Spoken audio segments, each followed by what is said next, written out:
Hey friends, welcome back to my channel. Today I'm sharing 3 budget-friendly meals I made this week for my family. They cost under $10 each and they fed my family of 5 for 2 meals. So we had each of these for dinner and then the next day we had leftovers for lunch. So super budget-friendly and they're packed with nutrients and are delicious meals. This first one I made is a French lentil soup. And it was new for me making it, but I had a pack of green lentils to finish up. And I, at my local store, bought green lentils. It was a package, I believe it was like a pound of it for $2.49. And this is the third time I'm using the rest of these lentils. You can see I have like just under a cup there. So then I substituted a fourth a cup of my red lentils I had in my food storage to make it a cup for the soup.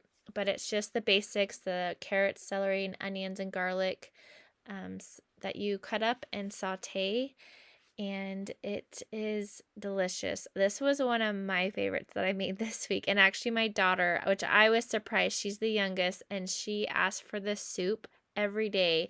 This one did last a little bit longer than the 2 meals because we had it, but then me and her did finish off a little bit. We didn't have like a full serving, but it was for the next day.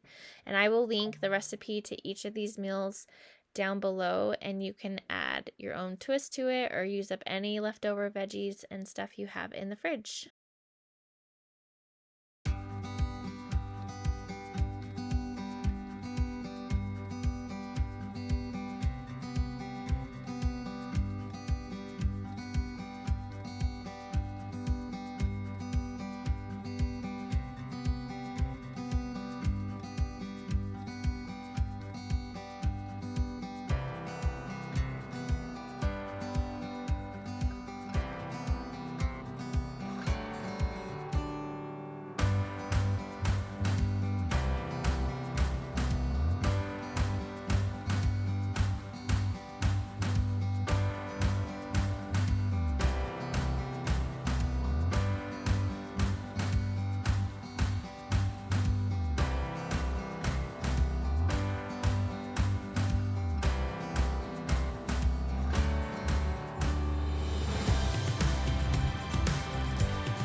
Once the vegetables are nice and tender and soft, I will add the spices, which I added a bay leaf, some cumin, and turmeric.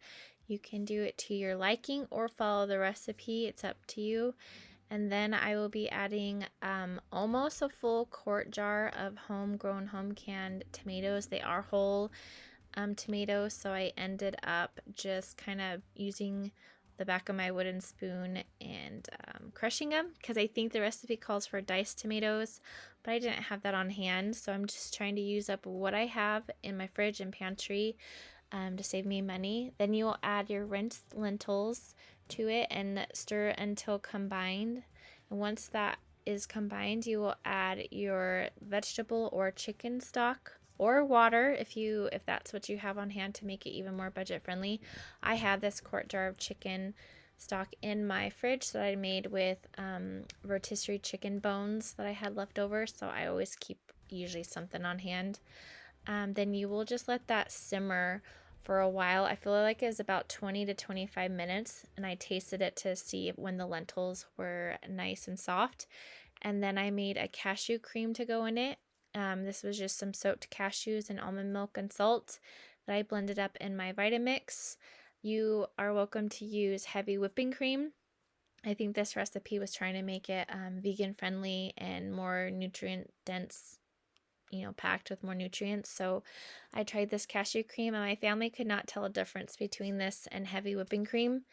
So you can see, I will show you how creamy it got. And you don't have to soak the cashews if you have a really nice high-speed blender like the Vitamix. I just do it to even make it more creamy.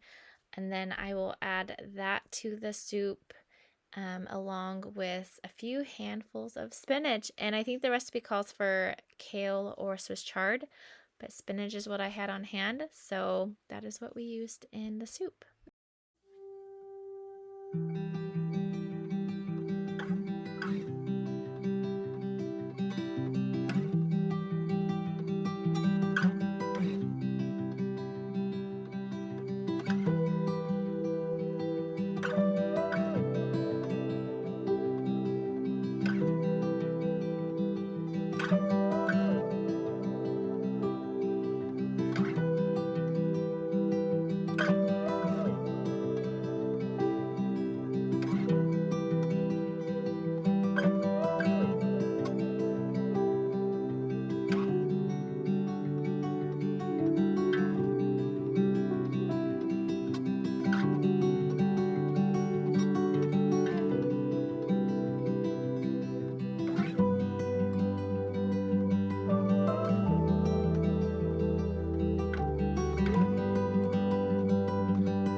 Once the spinach has wilted enough for you, you can see how creamy this soup makes. I didn't serve anything along with it just because it had protein, fiber, vegetables, everything in it.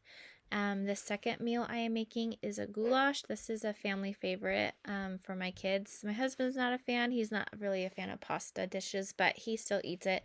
And this is ground beef, just a pound of ground beef I brown in the pan. And then, of course, a chopped onion.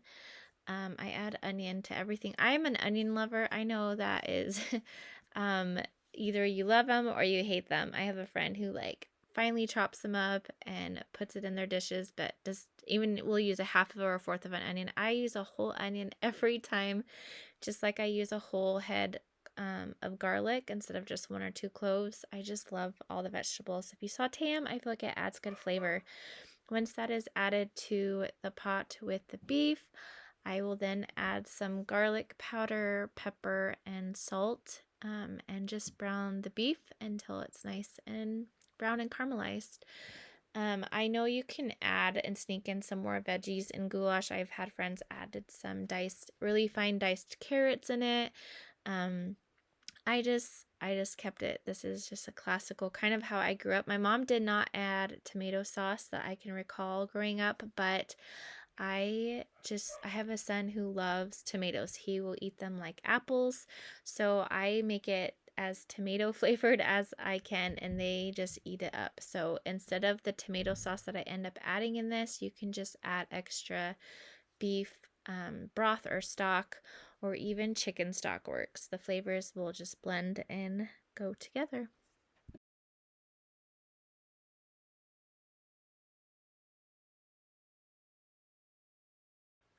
Once your beef is browned, then you are going to add the tomatoes. And usually goulash will have diced tomatoes, but like I said, I canned a bunch of whole tomatoes. So I add a full quart jar of homegrown, home canned tomatoes that I got from my garden. And I did drain off some of it, but there was still some of the liquid in there, which is okay because you will be boiling pasta in it. And then a whole jar of home canned tomato sauce. It is plain. I did not season the sauce at all. And then I will add some water to give it some more liquid to be able to boil the pasta in it and not become too thick. We tend to like our goulash a little bit on the runnier side. And then I added a whole bag of elbow macaroni noodles from Walmart because this is a budget. This is I think the cheapest meal I did. I think it was like $5.20 for this whole meal, and it fed my family of 5 for 2 days. Then I added the Better Than Bouillon roasted beef. You can use cubes, you can use the cartons of broth, but I just add water and add a spoonful of this, and it works just great. And I feel like it's just more cost effective to keep that. And here I am serving it up. See, it's kind of a little runnier than I've seen online, but we had applesauce, from that we canned up last summer and a salad to go with it. This next meal is, of course, I have made this on my channel for a freezer meal. It is requested by my kids every week, and I do not make it every week, but they want me to, is chicken enchiladas. So I threw some butter in a stock pot and let that melt while I took chicken out of my Instapot. If you guys do not have Instapot, it saves me. This chicken was thawed, but I have thrown frozen chicken breasts inside the Instapot with a cup and a half of water and salt and any seasoning and cooked it for about 20 minutes, and I let it naturally release, and every time it comes out tender and juicy. And it saves me. I've had it for years and it is getting old. There's some cracks in it, so I might be replacing that soon. Now we're going to make the roux for the enchilada sauce, and it just added some flour with the butter, and you're going to cook that out so that you do not have a floury taste in your roux.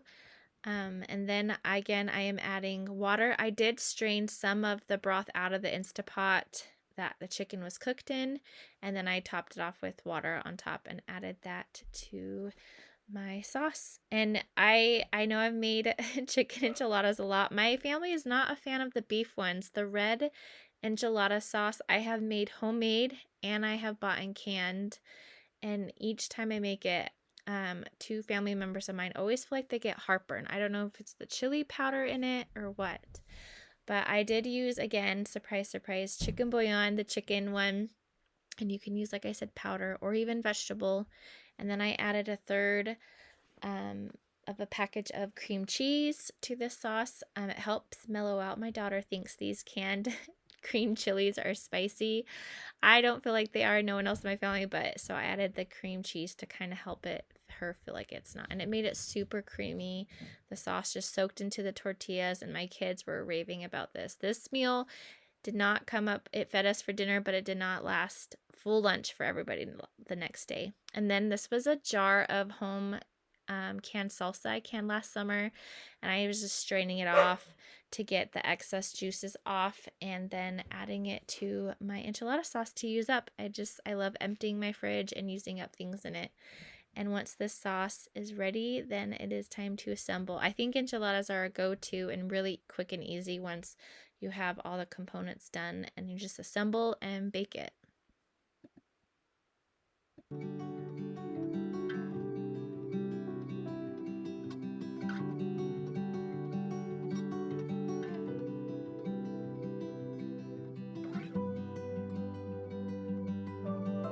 Once you grate the cheese, I'm just going to add a cup of the sauce down in a 9x13 Pyrex pan, and then it's just assembling the chicken and cheese in the tortillas.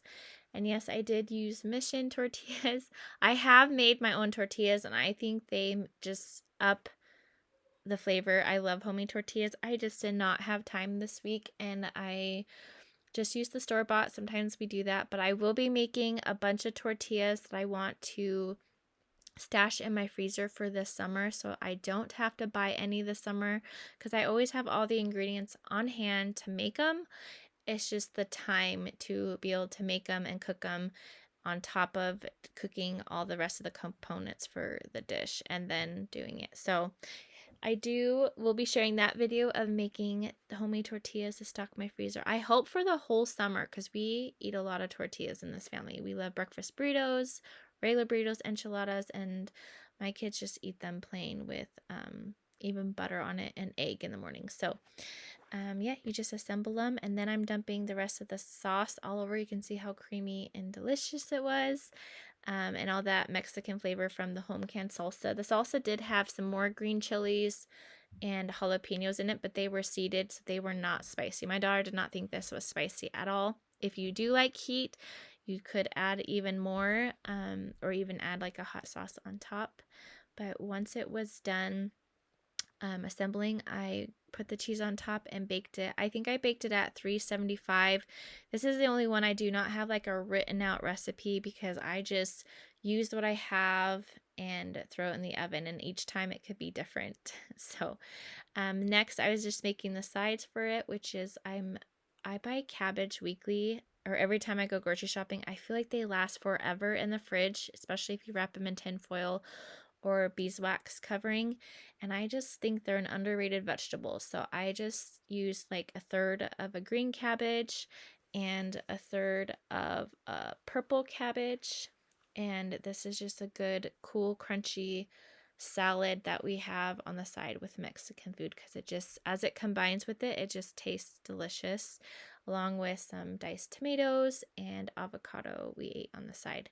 So that is the green cabbage. If you wrap it up, it does last. I've had these cabbages for 2 weeks in my fridge, and I just been throwing them in recipes or chopping them up and using them as sauté. So with some Asian dishes, but yeah, just it lasts forever. So now this is the purple cabbage. It adds just nutrients to the dish too.